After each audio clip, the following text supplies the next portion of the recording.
Hey, what's going on? Terry Foster here. In this case study video, I wanted to take a look at a few things. Number one, the importance of testing a lot of different things.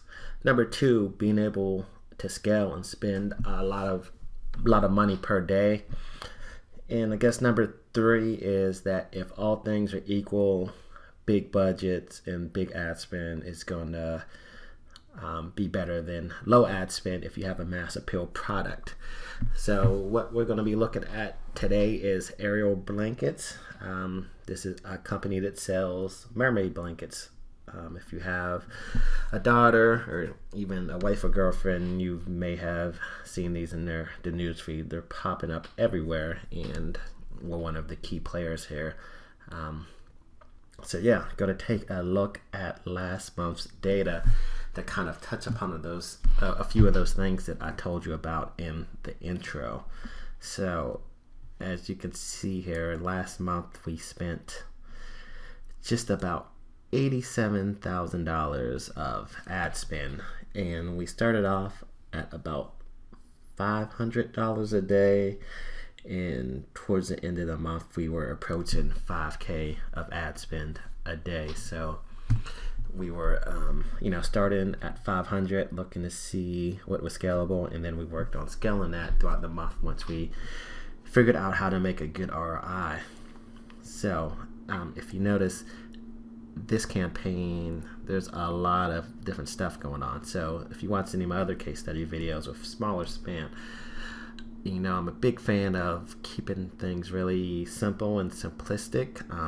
But when you're trying to manage $5,000 a day in ad spend, there's just a lot going on. So it's not as clean, but that's why at this level you really should know what you're doing and outsource it to professionals, and not try to handle it yourself if you don't have the know-how. If you have the know-how, you can do it on your own. If you have the team to do it, that's great.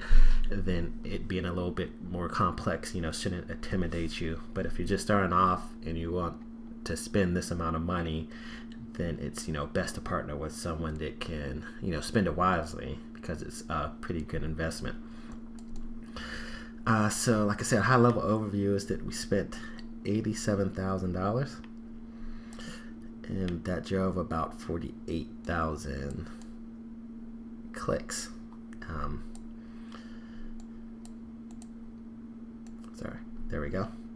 So what you want to see is the purchase conversion value. So it was $214,637, and that's just one piece of it. And you see here, to gauge the success of this campaign, I go on a one-day click window. So this is like pretty much the worst case scenario, because these are people that click the ad and purchase within 24 hours. So if you know anything about Facebook, there's different attribution windows you can have, such as like view through, and you can actually go up to like 28 days past the click. And that sometimes happen because there are definitely cases where someone may click the ad and think about it for a few days and come back and purchase, and Facebook will credit that if you look at a longer window. But for the case of this, we're looking at one day, so that pretty much means that someone clicked and purchased right away. So this is pretty much worst case scenario, and it's a good worst case scenario, because we almost did $215,000 in sales on $87,000 of ad spend. But also what I had the client implement is one-click upsells. So when someone buys a blanket, I installed an app and configured that so we give the customer an opportunity to buy more blankets. Because when you're upselling, the best thing is to offer is more of what someone already bought. So this data that you see here, these are actually more sales on top of this 214,000. So the first one-click upsell brought in an additional $14,596 of revenue sales. We have another one-click upsell that brought in $4,311, and the third and final one brought in $528. So that's kind of interesting that someone would purchase a blanket, get offered another one, click on it and buy it, then get offered another one, click on it and buy it, and then get offered another one and click on it and buy it for a third time. So you see it did happen 11 times, but you throw it out there because that's still $527 extra dollars. So 3 is the most they allowed, so that's what we went out to. So let's quickly grab my calculator here and see what that means for us total. I'm just going to add all these numbers up.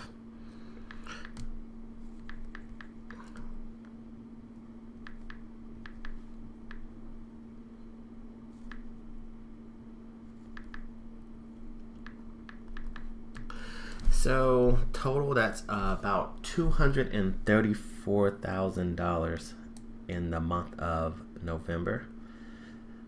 So to make $234,000, we spent about $87,000. So I'm going to divide that by 87,000. So that's about a 269% ROI, which was pretty good, and we were trending up closer to 300% towards the end of the month. The beginning was more testing, but still overall, bringing in $2.69 for every dollar that we spend is still not a bad result, especially at this level of scale. So yeah, there's a lot to look at. When we first started this account and campaign, there was probably just a few different campaigns, but you see now there's 18, I think like 17 actual campaigns that we had going on, and that's really just what a bigger budget, even starting at 500, that's what that affords you, is the opportunity to test a lot of different things. There's a lot of stuff that you can do with Facebook ads, and when you have a bigger budget and more room to experiment, you get to experience the power of that. If you have a smaller budget, then you got to really just stick to the things that are proven to kind of work best based on the past. But in Facebook, you'll be surprised a lot of times, because when you test something out, it could beat what you tried before. So there's never hard and fast rule of what the best way is. So when you have a big budget, it's nice because you get to kind of play around, but play around intelligently with different options, different campaign types, bid types, lots of different ad copy, carousel versus traditional. We have pretty much everything in here. So you can take a look at the sheer number of ad sets that we tested. Like in one campaign, 144 different ad sets that we ran. So this is kind of common amongst all of the campaigns.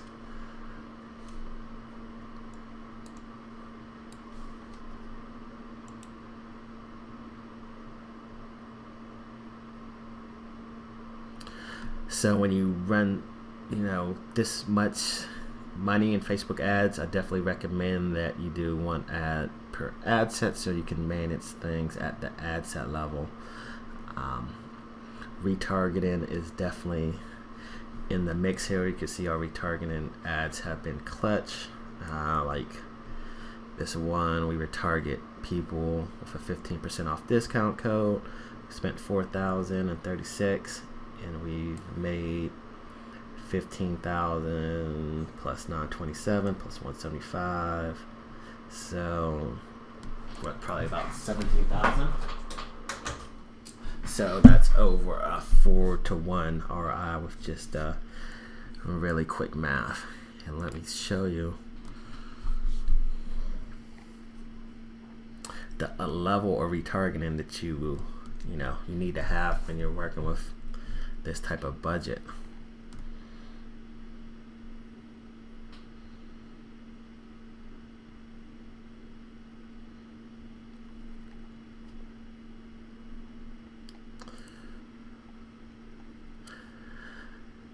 Yeah, so this is insane. You'll see all different types of tricks in here. You see some ad sets optimized for clicks and some optimized for conversions. When you're retargeting, that usually gets you the best ROI. So we want to give Facebook the best possibility of just getting our ads shown, because we would love to just be able to set our retargeting budget to $5,000 per day and just have Facebook spend it, but they're not going to do that. There's a limited budget that they can spend because your audience is limited. So I found out if you only do conversions, sometimes you're not just going to spend enough. So just optimizing towards clicks is going to give you another opportunity to get your ad shown. And plus, if you optimize for conversions on the front end, so like these people who added to the cart but didn't buy in the last 72 hours, they came from a conversion-based campaign. So our initial campaign, for the most part, is still website conversion. So these people that are in this audience are likely to, be conversion candidates because they've entered this retargeted audience on a conversion campaign. So going towards clicks here still makes sense. Now, you would probably have less success if you started out with a website click campaign and then retargeted those people with another clicks retargeting campaign, because they're both clicks. So yeah, I really don't have any problems at all with optimizing for clicks because I want to get those impressions. So we can kind of let's take a look right here on the spot. So we spent 1,172.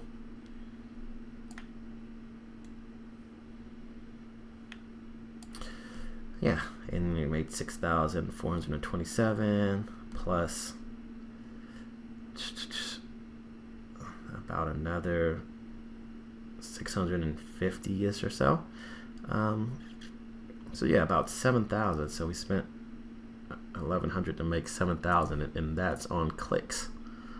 So that is pretty good. If we would have just only went conversions, then we wouldn't have been able to spend that 1,172 during that month that we did. And we do also have a campaign that's add to cart didn't buy last 72-hour conversions also, like I said, and we also may put one up for impressions. We want to give ourselves as many chances to win as possible. So that's a key takeaway here, is if you're retargeting, you have a pretty big audience, don't be afraid to play around with different optimization types. But yeah, let's see, visited site didn't buy last 24. We played around with the conversion window, 7-day versus 1 day. Visited site last 7, last 14. Add a cart last 14. You can see page engagers last 48 hours and didn't buy. So yeah, really lots of manual links, but lots of different time frames. Like don't just set up one retargeting audience for like the last 180 or whatever the default is and just only stick with that one. We like to really break it up into many intervals as possible. And typically benchmark I guess is like 48, 72, and 24. They work pretty good just because they're more recent. So if you hit them with a discount code, it's more top of the mind, so they work. But your retarget audiences are typically your best performer, so you want to open it up as much as possible just because you want to get budget behind it. And when you do, you can get results like we are getting here, which are really, really good. So yeah, so hopefully you found some takeaways there. This is the first campaign that I've actually tried Canvas ads, and they have worked quite well. 22,000, and it has produced 57 plus 5 plus 1,500 plus, so almost 60,000. So yeah, not bad. It's a little under 3 to 1, but it's just a way to get in front of more people, and I'm sure some of those people that view the canvas or getting caught in the retargeting. So it's just another opportunity to be able to scale up. And if we didn't have like a big budget, then trying canvas is probably something that I wouldn't have done, just because you kind of get your money behind what you've done previously. So again, just being able to really experiment and have fun and play with all of what Facebook had to offer, I think really has helped this campaign out immensely. So you may wonder, like, how in the hell do you kind of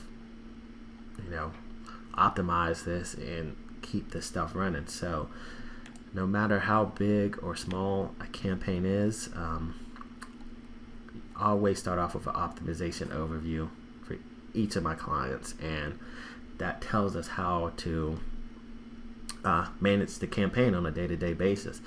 So we're looking at the key metrics here, and like for this case, it's cost per purchase. So just a simple green, yellow, red system. So we know anything under $20 per purchase is good. Anything between 20 to 30 is yellow, and over 30 is red. And then a secondary metric benchmark is the cost per add to cart. So also define numbers there. So these are kind of rules that we'll look at, like when a certain spend is met, in this case $50, because that's the current cost of the product. If the cost per purchase is green, then we're looking definitely keep that running and looking to give it more budget. If the ad per purchase is yellow, we're going to keep it running and continue to monitor it. If it's red, or if the cost per add to cart is green or yellow, we're going to keep running and continue to monitor. But if it's red, then we're going to look to see if there's any segment or any part of that ad set that is doing well, and then we may create a new ad set based on that. So let's just say that we see that the age range between 24 to 44 is doing well, then we may just give some budget to that segment and see how that does on its own. And as we spend more, those requirements get a bit stricter. So like once we're over 4 times the ad spend, we're pretty much looking for a cost per purchase that is green. Even if a cost per purchase is yellow, we're trying to see if there's any segment that's green.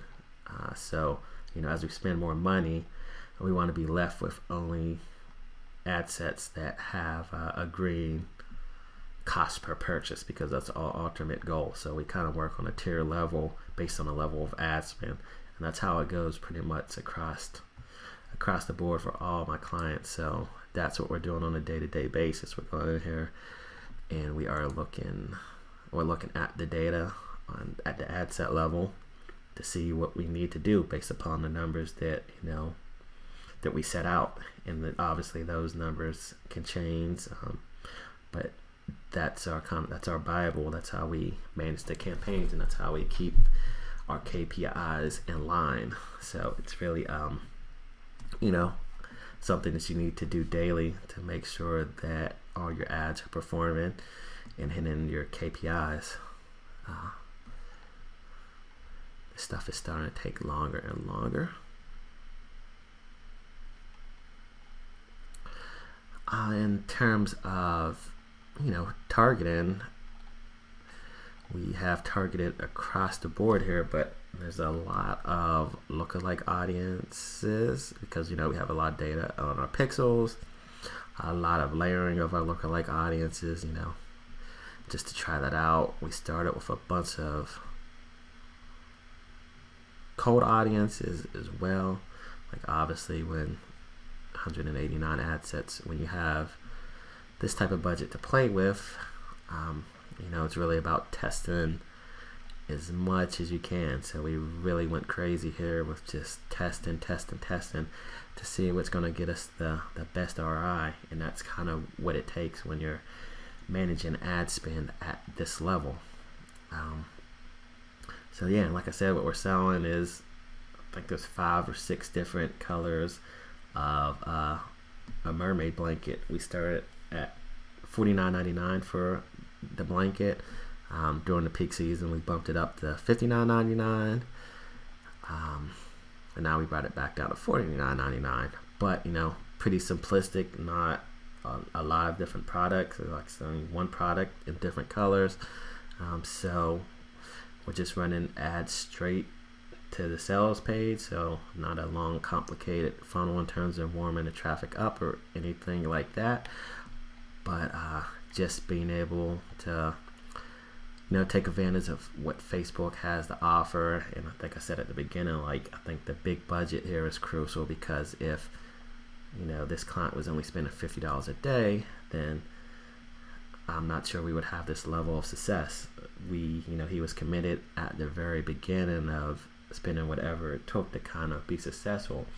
And there's a lot of truth in being able to outspend your competition, because a lot of people, he's not the only one selling this type of blanket. There's a lot of people selling these blankets. You can go to Amazon and buy them actually probably for about half the price. But if you're able to outspend your competition, then you're able to get in front of people's eyes and view first. So we're kind of hitting them first and making them take action.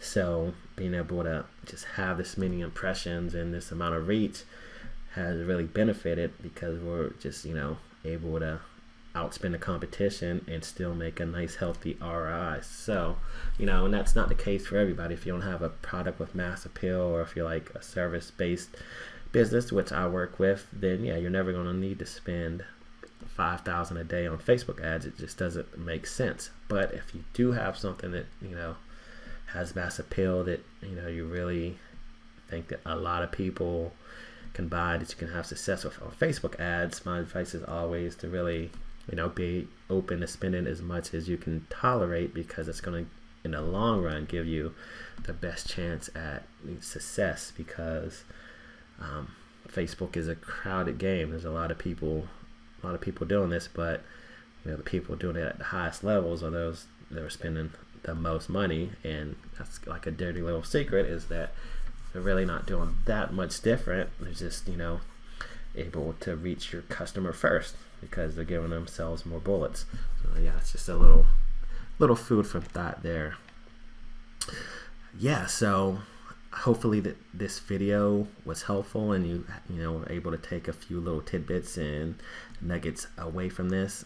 A lot of people don't get to see accounts in which this kind of ad spend was managed and spent throughout the month.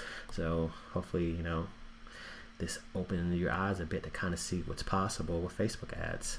If you have any questions, let me know. Thanks for watching.